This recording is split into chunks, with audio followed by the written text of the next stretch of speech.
So the British makers intended that the Zimingzhong would be sent out to China, so they used designs that they hoped would appeal to the emperors. In some cases they didn't get that quite right. There's a sort of view of the imagined East in many cases because the makers simply hadn't been to China themselves. But then nevertheless the emperors loved the Zimingzhong, collected hundreds of them.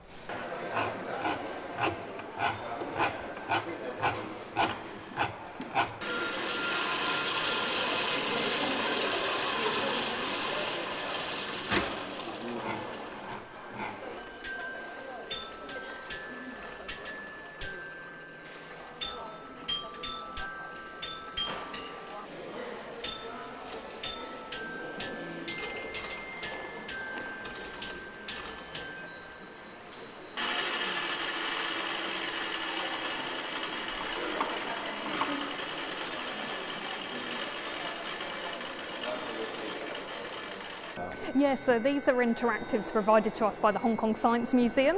There's 4 in total.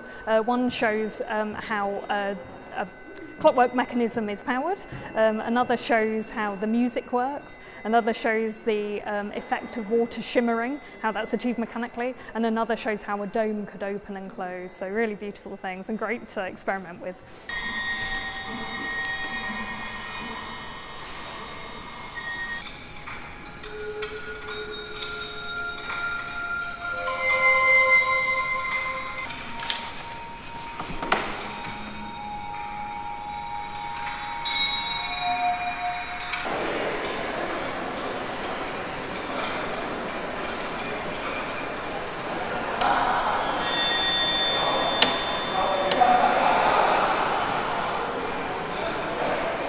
In the 18th century, that really was a golden era of British clockmaking.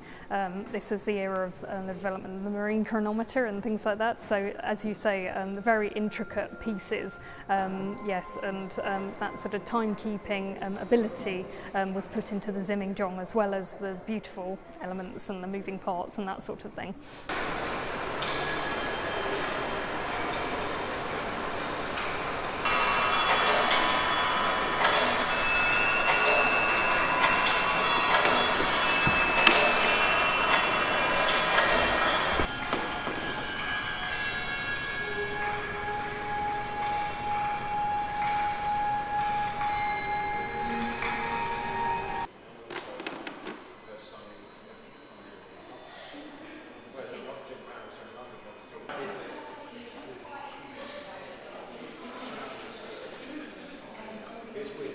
It's great to see so many beautiful, intricate objects, many being seen for the first time in the UK.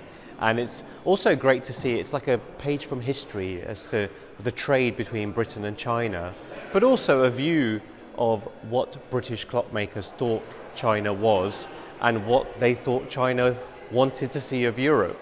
So there's almost these kind of anachronisms. You see someone, a Chinese man wearing a turban, because obviously back then the British associated most of the East, or the Orient as they called it, as one, while in fact it was many different cultures. So we get to see that sort of slice of history where people were less informed.